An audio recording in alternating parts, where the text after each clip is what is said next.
as it were. Live streaming is on. You might need to mute your computer. But I don't see it appearing on the other screen. Because you will hear both things at the same time, or not? No, I just don't see a picture. Should I see a picture there? You should see a video. If you refresh. I'll try refreshing. It might take a couple of seconds. Yeah, okay. There it is. Yes, I see it now. But I'm not moving. My face is not moving there. Is it moving with you? I'm not seeing the video yet. Let me try again. I can see a thing with my face there. And it says live streaming, but I'm not, but it's static. Oh, yes, that's it. Yeah, you're moving now. I'm going to write hi in the chat. Okay. It takes a little second to begin. Do you see my hi? Nope. I see you. Maybe I have to scroll down a bit to find it, do I? Okay. We are streaming live with Penny Uhr, for those of you joining in. We already have someone. Looks okay, I think. Good. So we already have people in the chat, so they are arriving. Mm-hmm. Fantastic. Great. Oh, yes, there are a lot of people already in there. Good. Okay. I can hear people speaking, maybe, but I can't see a chat anywhere. There should be a chat. Can you guys in the chat say what you see in order to enter the chat? If there's especially those of you using a computer, if anybody's using a computer, please tell us how to enter the chat. So Penny can enter the chat too.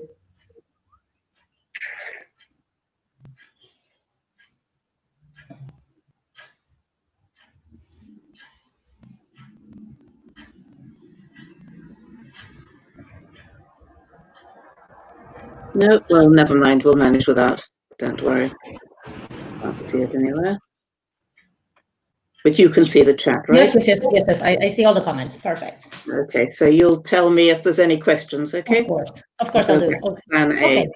Welcome to this chat. Penny, thank you so much for accepting the invite. It means a lot to us. And I would like you to tell these people something about where you live and your last name, things we talked about before. And you also talked to me about Argentina. So if you can talk about that to break the ice. Okay, just to tell you something about me then. I was born and brought up, educated in the UK, as you can probably hear from my accent. And then in 1967, I went to live in Israel, and I've been there ever since.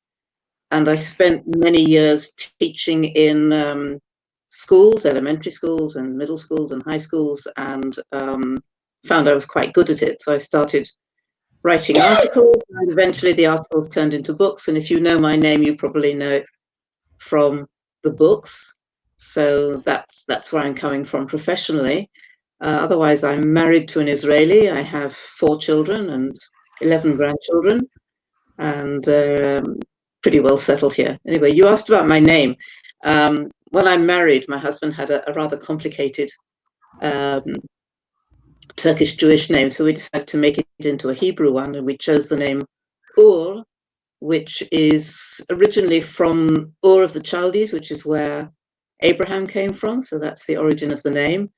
And I have a problem with this name because the British always mispronounce it and call it but in fact it's Ur. So anybody listening now, you know how to pronounce my name. That's so anything else you want to know about me? I think that's basically great. Yeah. And you told us that you know a little bit of Argentina. Would you like to tell them what you know? I've got a very good friend who's from Argentina, so she taught me how to drink mate, which I can't really take to as much as the Argentinians do, but she drinks it all the time. And she's a very, very close friend of mine, and she was born and brought up in Argentina, obviously has been in Israel for the last few years. She's also an English teacher, so that's what I know about Argentina. I've also visited Argentina, went to the Iguazu Falls. I've been to Buenos Aires once. and I like Latin America very much. My Spanish is sort of fairly basic, but I'm still learning. I didn't know you knew some Spanish. This is great to know. Very basic. Well, you could say hello or something in Spanish. That's possible. Okay. Okay, let's get started with some of the questions. Okay. The first question I have is, what are the main challenges facing beginner teachers when planning lessons? You know, planning lessons is quite a thing for us. And what practical advice would you give them to help them cope with this? Especially most of the people watching us, not all of them, but some of them are studying to be teachers of English, and they find planning lessons very hard. Yeah. So what can you say? I think one of the reasons, and most of your teachers are teaching in schools or teaching adults, Carolina? Both things. Our course prepares them for children, adolescents, adults in language schools, like privately, or in public schools too. So it's like a wide range. Yeah, I think one of the problems is that in courses for teachers, a lot of trainers tell you to plan lessons very carefully with what are the goals of your lesson and what are you going to do and how long is each thing going to take and what are the learning outcomes and so on, which none of us have time to do in real time. If we have a full teaching schedule, there's no way you can write out a full lesson plan the way you're taught to do in some courses. So my first tip is write a short lesson plan. What you need to know is what you're going to do in the lesson, the page numbers of the exercises you're going to be referring to, and just have it written out. I think one of the second tip I'm going to say, apart from keeping it short, is have it written out. I mean, I've been teaching now for decades, and I still write out my lesson plan. I don't just rely on remembering it in my head.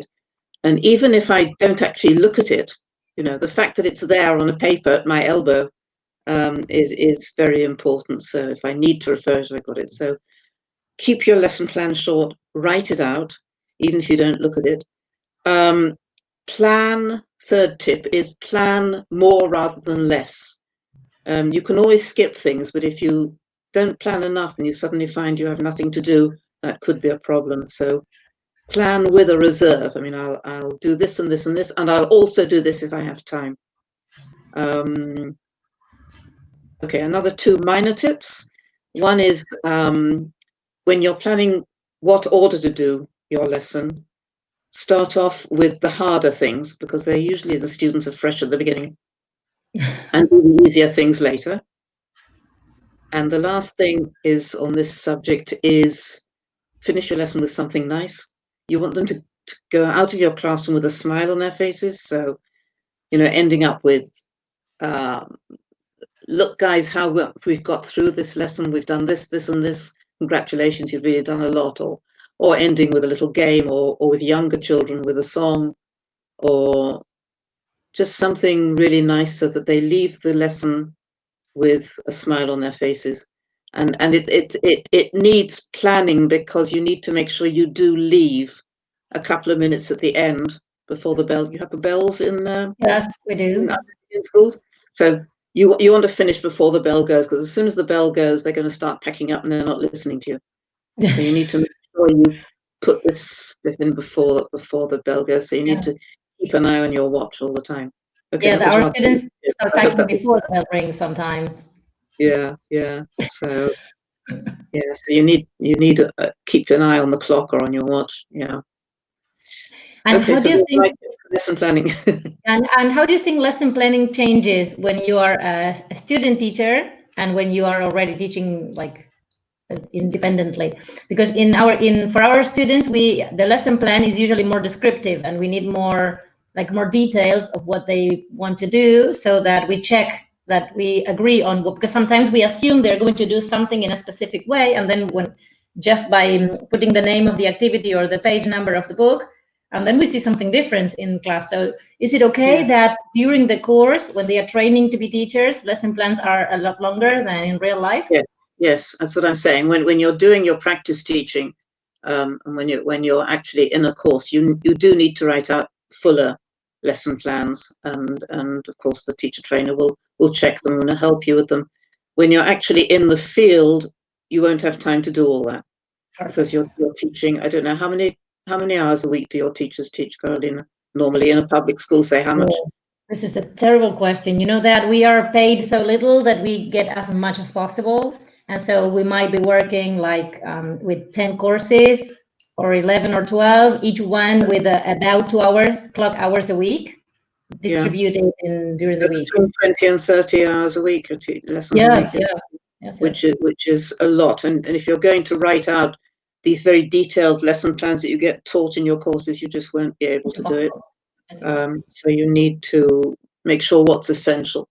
So there's a difference in the kind of lesson plans you learn when you're actually on a course and the kind you'll actually do when you're in the field.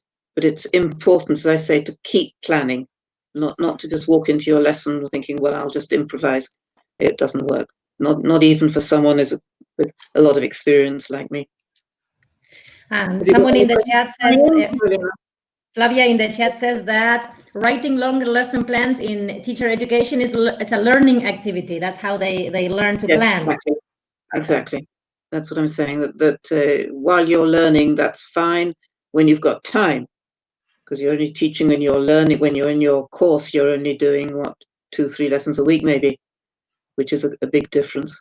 Yes, definitely. So, and in Argentina, we are only paid the moment we are with the students. So planning, correcting, and marking is not included in our salary. So it's not non-negotiable. We don't have a lot of time. I think this is true of a lot of countries. Yeah. A lot of in my country as well, teachers are badly underpaid. But that's where we're at. Okay, let's go to another very interesting question. Can you give us some practical tips on teaching vocabulary? We believe that teaching vocabulary is a must. It applies to all levels, all everything. So, and we always want to hear advice on teaching vocabulary. Okay. Yes, this is a favorite topic of mine as well, and I absolutely agree with what you say, that vocabulary is so important. It's much more important than grammar. I mean, traditionally, when I first started teaching, I was teaching by a method called audiolingualism, which was... Me too. You too? I was taught English that way. Yeah. So a lot of sort of drills and repetition and all that stuff. And what I was told, and I remember this very, very clearly, what I was told was, don't worry about the vocabulary, just teach them the grammar and they'll pick up the vocabulary on the way. And that's absolutely not true. I would say you need to be taught grammar. Yes, I agree. I mean, I like grammar as well. But the most important thing is the vocabulary, because the vocabulary is what carries the meaning. That's where the students need to be able to say something. You can convey things only with vocabulary, with no grammar, but you can't convey things without vocabulary. You have to have the vocabulary. So I would say you need to spend a lot of time teaching it. It's not true that students just pick it up on the whole. It's an overgeneralization, because there's some students who do. I have a granddaughter who picked up her vocabulary mainly through reading Harry Potter and watching videos, but she's the exception. Most students don't just pick it up, but if they're not in an English-speaking environment, which you aren't and I'm not either. So they need to be taught in the lessons. So we need to spend a lot of lesson time on it. We need to make sure not only that we teach new vocabulary, but we spend time reviewing it in interesting ways, repeating it, giving them added exposure, because you don't normally learn a new word if you just learnt it once. You need to see it more than that. So a lot of time on it, a lot of focus, having fun with it, playing with it. I think the other thing I'd like to emphasize is that vocabulary is not just single words. Okay, a lot of vocabulary is phrases. I mean, we know about phrasal verbs, but it's a lot more. I mean, even something very, very basic and common like of course, okay, or in any case. And the students need to learn whole chunks of vocabulary like this, which are made up of more than one word. So it's not true to say that vocabulary is just single words. We need to teach the what they're called lexical chunks or multi-word items. And also another tip I'd say is that when you're teaching a single word, and this is linked to the previous, what I just said, teaching the word together with the other words it tends to go with, right? So, for example, if I teach a word like afraid, I'm going to teach that it goes with of, right? Because otherwise they say, the Hebrew speakers, the ones I teach, tend to say afraid from. What do Spanish speakers say? Do they make a mistake? They could use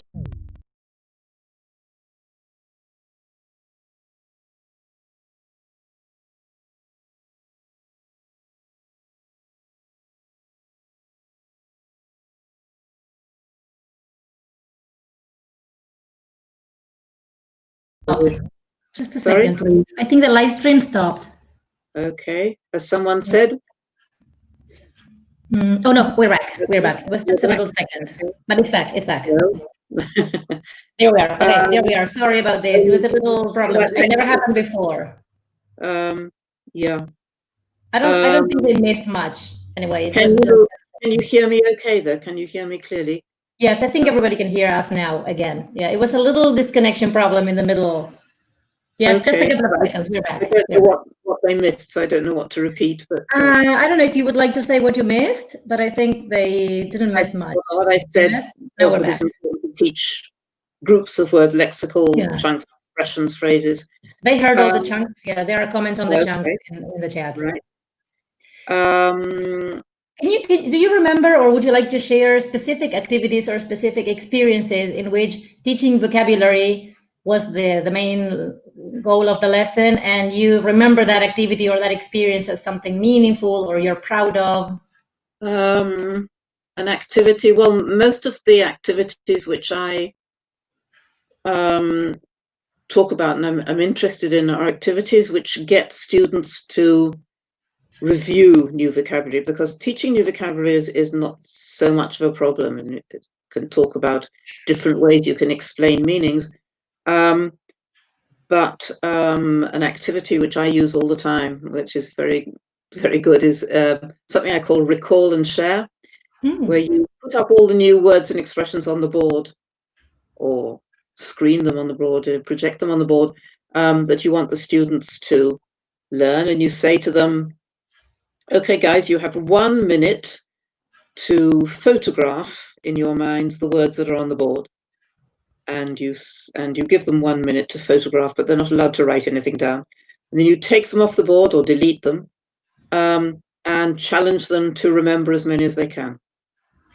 And when they've remembered as many as they can, they then share with a partner or all the people sitting around them, see if they can remember all the words you had up there, and then you show them again and they look at them again. And the advantage of this is that they are engaging with the words for the entire activity, whether they are reading them or writing them or saying them or hearing them. And you have the possibility at the end of the activity to remind them of any which they hadn't remembered. So by the end of the activity, they've had a fairly good review. An interesting thing about this activity is that it apparently does not review meanings. It reviews only spelling. But in fact, if you can recall a word, it's normally a word you remember the meaning of. You don't remember meaningless words. So the teacher can remind them of the meanings in the last stage, but on the whole, the recalling is done meaningfully because they tend to remember. Oh, this is a great activity. That's quite fun, and it's motivating and it's fun. It doesn't take too much time and no preparation at all. So I like activities which don't ask you to prepare an enormous amount. Me too. We all do. We all appreciate easy to plan and fun and useful. Okay. And one final tip on vocabulary: don't be afraid to use Spanish to explain meanings. Okay. I think translation is really, really useful, and it can save a lot of time rather than taking ages and ages trying to explain something in Spanish, and then a student calls out the meaning in Spanish anyway. Yes, or asking them to look it up in the dictionary. Sometimes Right. they need the meaning now. No, not. Yeah, right. I mean, I said to a teacher once, don't ask the students to look up in the dictionary, just tell them. And she said, I'm not a dictionary. And I said, yes, you are. You're probably the best dictionary they have. Because you can tell them the meaning they need to know for that moment. And one of our functions as teachers is to tell, is to teach, if you like. Okay, you mentioned grammar before. So another interesting question could be practical tips on teaching grammar. Practical tips on teaching grammar. Yes, it's not so important as vocabulary, but it still needs teaching. Again, I think this is a place where Spanish comes in useful, because when you're explaining how a new grammatical structure works, very often the language you need to explain is actually more difficult than the structure itself. And therefore it doesn't make sense to do it in English. It's much easier if you do it quickly in Spanish, and then use the time you've saved to provide lots and lots of practice or other examples of the English grammar in English context. Other tips, I'd say, avoid using the grammatical terminology if you can. With advanced students we do, but I would rather, for example, say the instead of the definite article. Okay, that's an example. Or the ing form instead of present progressive. Well, in the case of present progressive, you've got a parallel tense in Spanish, which makes things a lot easier for you. But my Hebrew-speaking students don't even have that, so very difficult to explain. And what about the presentation of grammar? I usually tell my students that they need a context, and by context I mean a dialogue, a text, and do the like analyze the text as such, or at least make sure students understand, and then isolate the teaching point and teach it. Not just today we're going to learn present simple. Absolutely agree.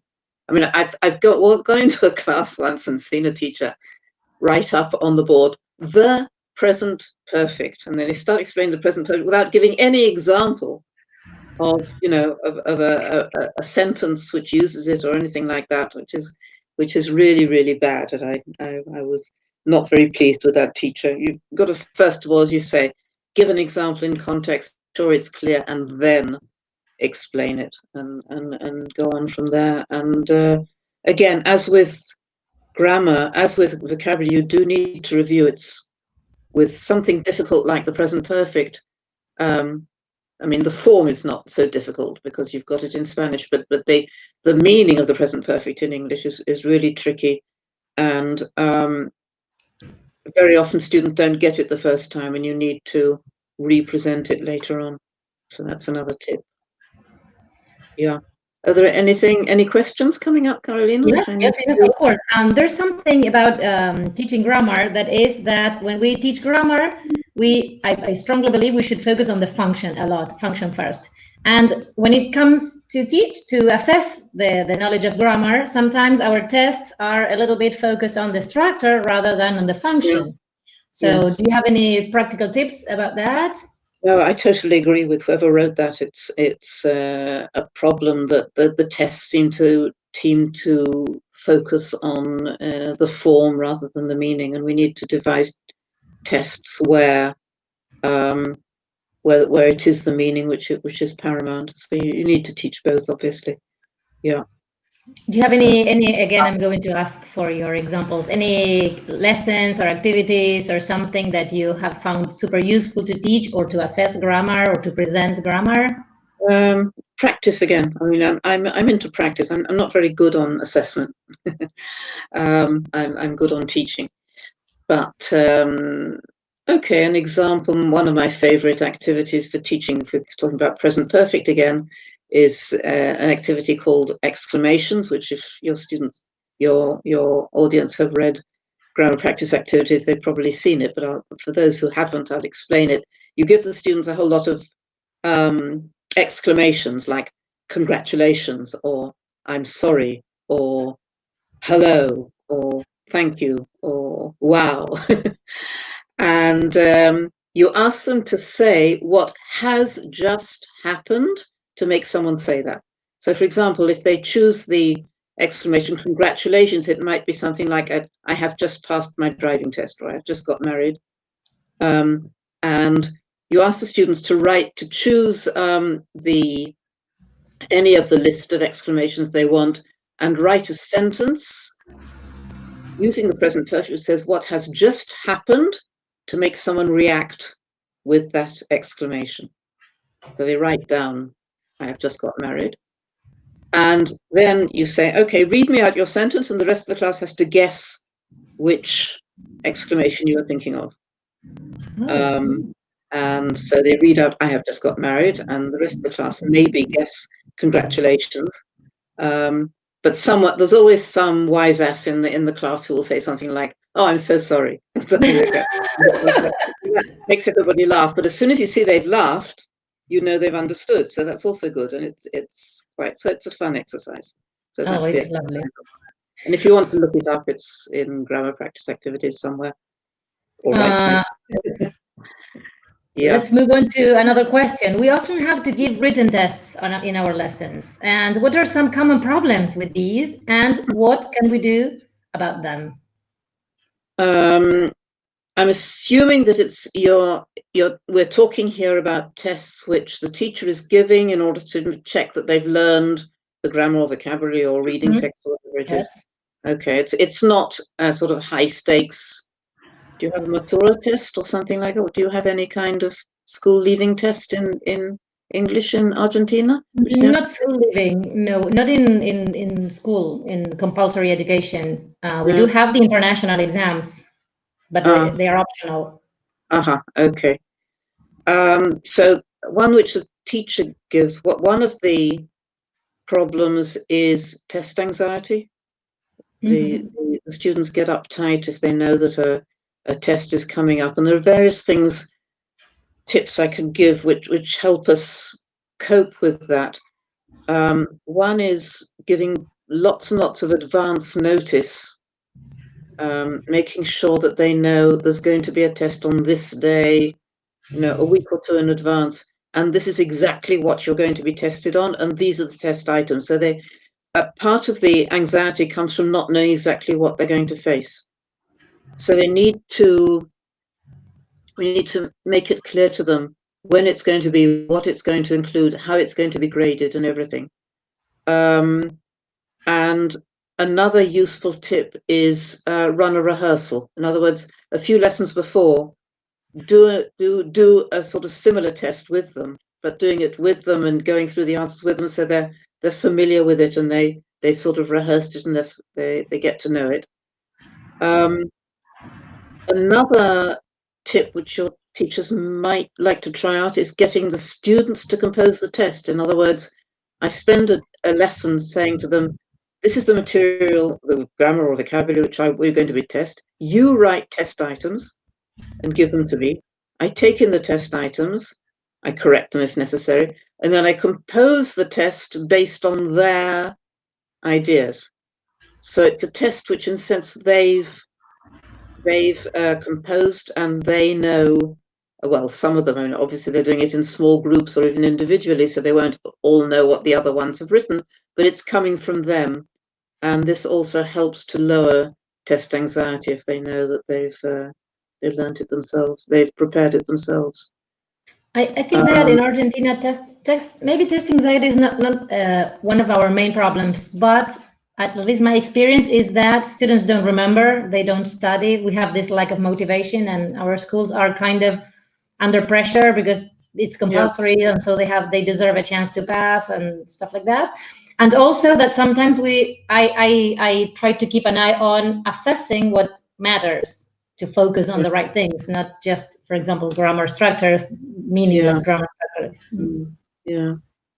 Another, I think one important thing linked to what you've just said is the learning value of a test, that it's not just they learn it from the test and then forget it, but doing the test and then going through it later and checking the right answers and explaining the right answers.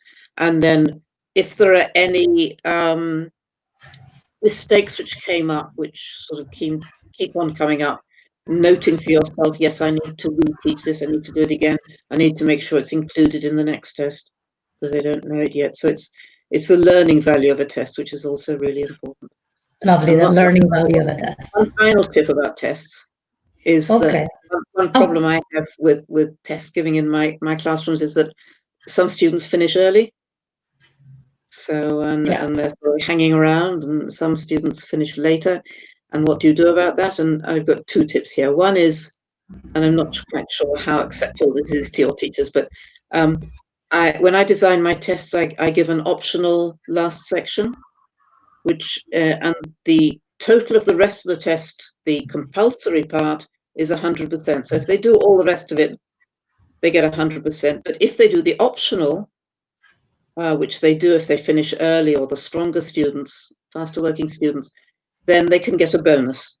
Okay, so they get a few bonus marks, but it doesn't mean that that the students who don't do it are penalized. It's just that the students who do it get an extra bonus, and that keeps them busy till the end of the lesson.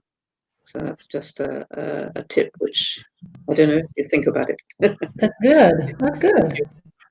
Okay, another question would be, you know that we've all been using a lot of online tools for testing recently due to lockdown. Do you have any ideas from your own experience on how to make sure that online lessons are as effective as the previous lessons? Or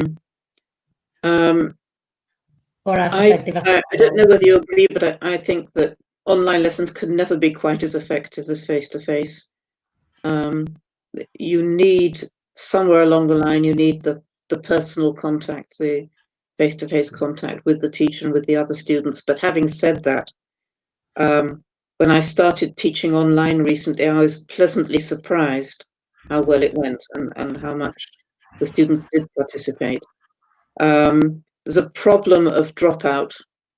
And one of the things I've learned is that it's quite important at some point in the lesson to take attendance. It's not like a technical thing, but what it means is, I, the teacher, am noticing that you're here. That's the message you're getting. So you take attendance, say, I'm and noticing all the students that are asking them to tell you that they're, and marking it off on a piece of paper or online. So attendance, I think, is important. Another thing, which I have a fairly small class, and what I've learned is that it's only 14 students in the class, and I found that it was perfectly feasible and a good idea to leave the microphones on all the time. You can't do that with a very large class because you get interfering noise. But even if there is a bit of background noise from somebody's home, it doesn't matter so much as the fact that if they want to say something, they can come in and say it immediately, and it makes the interaction much more immediate and so on. Cameras. I like to see my students, even if there's a lot of them. So I encourage them to use their cameras, and it's important for them to see me and to see each other. So using the cameras as much as possible. And I don't know what packaging you're using, whether Jitsi or Zoom or whatever. I use Zoom, and there's various things you can do to increase participation, like using breakout groups to do group work. Can you do that in your Yes. And some teachers are doing that. Using the polling thing to give votes on things, to ask questions and ask them to fill in answers and then share with everyone. It's a bit of work. I mean, what I found out is that preparing an online lesson is at least as time consuming, if not more so. At least as time consuming as teaching a normal face-to-face lesson. It takes a lot of time, a lot of energy and careful preparation, but it's the only way it can get to work. You can't just go into a lesson and share screen and just do a PowerPoint presentation and walk away. It doesn't work, and it gets boring, and it doesn't achieve your learning goals. So Definitely. Yeah. During our conversation, some questions have come up in the chat. I would like to read them to you. Sure. Someone, Flavia, asks, what do you think about task-based teaching? I'm very cautious about it, is my answer.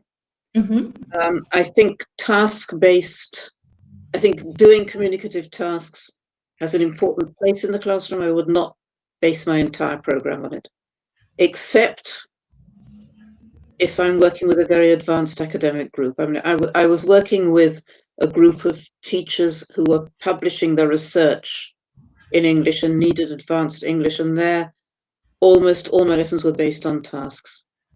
But with beginners and intermediate and children, I don't think it's practical to base your entire teaching on task-based learning. You need to do some teaching of new words, teaching of new grammar, sort of conventional stuff on texts, as well as the tasks. But I say again what I started by saying, that the communicative tasks need to be an essential part of any teaching methodology. So, Do you have any experiences, any activities you can share with us to inspire our lessons? Task-based stuff? Yes. Yeah, I think that if you want them to get them to talk to each other, tasks are brilliant, because you just say to them, discuss the latest political developments in your country, it gets very boring. If you tell them, I want you to agree on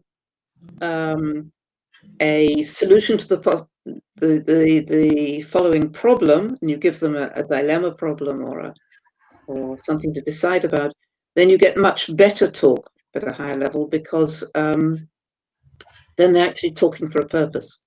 Or even sort of fun things like, here are 6 types of food. Can you put them in order of how healthy they are? And you have to decide altogether what order it is. And that gets them talking. It's a task. It's not a sort of natural, real-life task, but it is a fun, purposeful task. It'll get them talking because they have a reason to talk. So that's the sort of thing where I think when you're designing oral fluency exercises, I think it's that's where tasks really come into their own. They're really important. And listening, the same thing. Listen to find out something, not just listen and understand, which is pretty pointless. But listen in order to find out the following information. Then you have a task-based strategy there. Okay, does that answer that question? Can they write it and tell me if they are? Okay, I can ask Flavia if that's what she wanted to know. Yes, and well, she also wanted some tips on pronunciation. I know it was not the original idea, but they do want to hear you talk about pronunciation too. Yeah, I wrote to Carolina when she first asked me. I'm not very good at pronunciation, very good. But tips on teaching pronunciation. Well, first of all, when you're teaching new words, I think it's very important to make sure the students can hear them. I mean, can hear the sounds, which are not always the same as Spanish sounds, and can pronounce them. So making them actually repeat the words themselves and checking that they're saying them correctly. I'm not sure which sounds are problematic for Spanish speakers, but it's quite important to be aware of what they are and listen out for them, and have exercises which practice them. There is a book in the Cambridge Handbook series called Pronunciation Activities. So write pronunciation activities in double quotation marks into Google, and it'll send you there, which has all sorts of brilliant ideas. As I say, I'm not really an expert on this, so I'll pass on this one. Okay. Okay, let's have a final question. You know that nowadays we are, I think most of us agree that we are communicative language teachers, and that communicative language teaching is but it's an approach, it's not a method. It doesn't say how to teach, but well, considering this as a set of principles, what do you think is a challenge about this, and how can we teach communicatively without focusing so much on the little bits? So do you have any experiences of CLT or any tips for us to teach communicatively? Yeah, I think you have to distinguish between the means and the ends. Yeah, the goal of English teaching is that students should be able to communicate in English. This does not necessarily mean that the means has to be totally communicative. In other words, I want my students to be able to express themselves and to express themselves communicative, to communicate their ideas and to understand when someone else is speaking to them or writing something to them. This doesn't necessarily mean that everything in the classroom has to be communicative, in quotation marks. And actually deliberately teaching grammar or deliberately teaching vocabulary or deliberately teaching pronunciation or punctuation or spelling, all the other aspects of accuracy feeds into communication. And it's rather like what you were saying about grammar, that you need to make sure the students are focused on what the meaning is and the communicative meaning, and where what you're teaching them explicitly in terms of form and how this works and how this is spelled and how this is pronounced and what words go with what words, how these things come together to make communication. So really we're dodging back and forth all the time between this is how you do it and this is the goal, and making sure that we keep in mind that the end goal is communication, which is what I understand communicative language teaching to be, without necessarily saying, well, you should never teach grammar or vocabulary. I think you do need to teach the language components as well.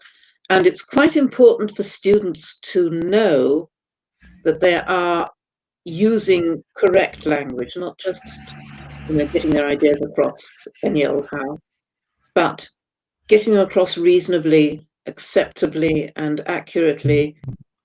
They need to feel that they're doing it right, for their own sakes and for the sake of the people who are listening to them and reading what they have to write. So I hope that that's clear. Does that answer your question? Yes, I think so. Yes. I think basically, this is my general philosophy in English teaching. I think you could have your cake and eat it. I don't think you need to make a choice, either communicative or form focused. Definitely. I think you do both. You know what your final aim is. You know what your route is to get there, and you sort it out along the way. Yeah, I think we need to find a balance. I usually teach my students, like, find a balance between teaching grammar communicatively, context, drilling, blah, blah, blah. And sometimes some lessons should also go off the book and do other things like focus on maybe task-based, maybe dogma, maybe other kinds of teaching. But it's good to balance because our year school is very long. It's like 30 weeks long. And you need everything.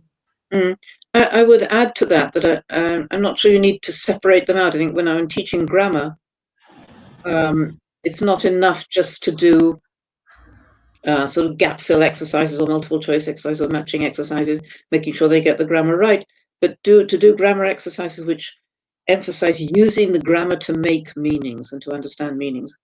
And the trouble is that a lot of textbooks don't do this. I mean, a lot of textbooks, the grammar exercises are all these very boring gap fills and sentence completions and things, and you don't get the communicative grammar work. And this was the reason why I wrote Grammar Practice Activities, the book called Grammar, which is one of my early books, because I was just fed up with the textbooks not giving me the communicative grammar work that I wanted, and so nobody else did it, so I wrote it for myself.